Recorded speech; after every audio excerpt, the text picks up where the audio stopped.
Você já parou pra contar quantos dias já se foram? Não os que faltam, os que já se foram. Porque é engraçado como todo mundo vive fazendo conta do futuro e nunca do passado. Ninguém quer olhar pra trás e ver o tamanho do buraco que o tempo já cavou. A vida é curta, isso não é poesia. É matemática, Sêneca já dizia. Há quase 2000 anos que não é que temos pouco tempo, é que desperdiçamos muito dele. Você lê isso e concorda com a cabeça, mas continua adiando, continua guardando para depois o que só existe agora. E por que fazemos isso? Porque temos medo. Medo de olhar de frente para a finitude. Jung falava que o ser humano passa a vida fugindo da própria sombra.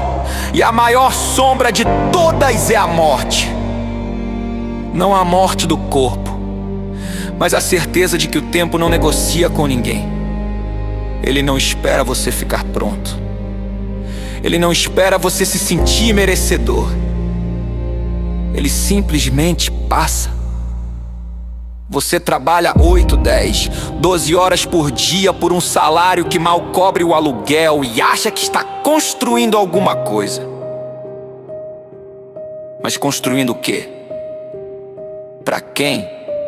Se pergunta isso à noite, olhando pro teto, ou finge que não pensa nisso porque dói demais.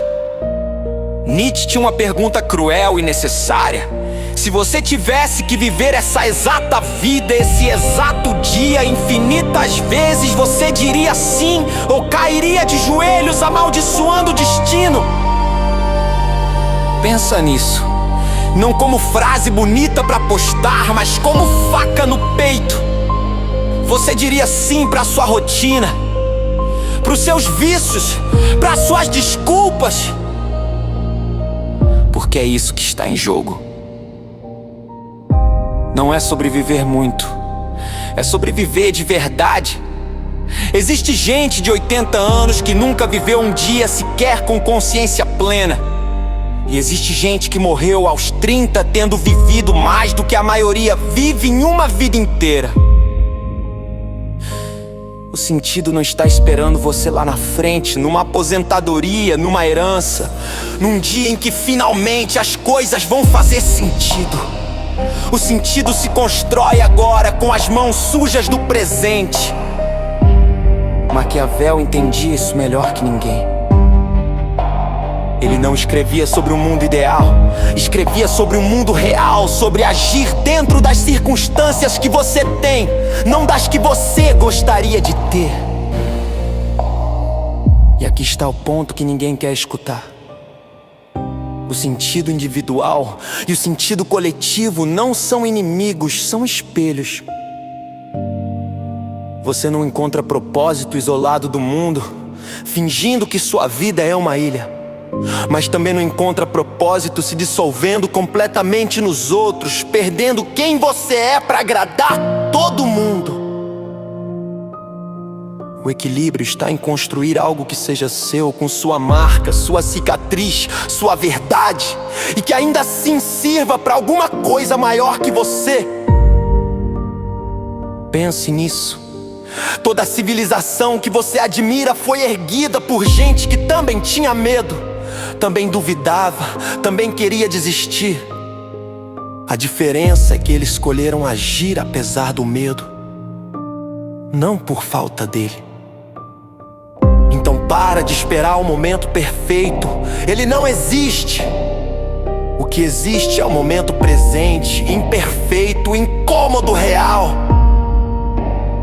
E é nele que a vida acontece, gostando você ou não.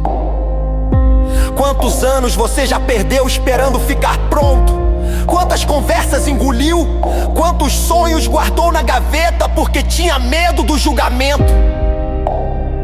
A vida não vai te dar um aviso prévio antes de acabar. Ela simplesmente vai parar no meio de uma frase, no meio de um plano, no meio de uma desculpa. Marco Aurélio escrevia pra si mesmo todas as noites, lembrando que poderia ser a última. Não não como desespero, mas como disciplina, como forma de dar peso a cada escolha. Porque quando você entende que o tempo é finito, você para de tratar ele como infinito. O sentido da vida não é uma resposta que alguém vai te entregar pronta. Não está em nenhum livro, nenhum guru, nenhum vídeo de internet, incluindo esse aqui. O sentido é o que você constrói toda vez que escolhe agir com verdade em vez de conveniência. Toda vez que escolhe presença em vez de distração. Toda vez que escolhe encarar a própria sombra em vez de fugir dela. Você não precisa de mais tempo, precisa de mais coragem para usar o tempo que já tem. Então a pergunta que fica não é quanto tempo você ainda tem, é o que você vai fazer com o tempo que está passando agora. Enquanto você ainda está aqui, ouvindo essas palavras, tendo a chance de escolher diferente. O relógio não para,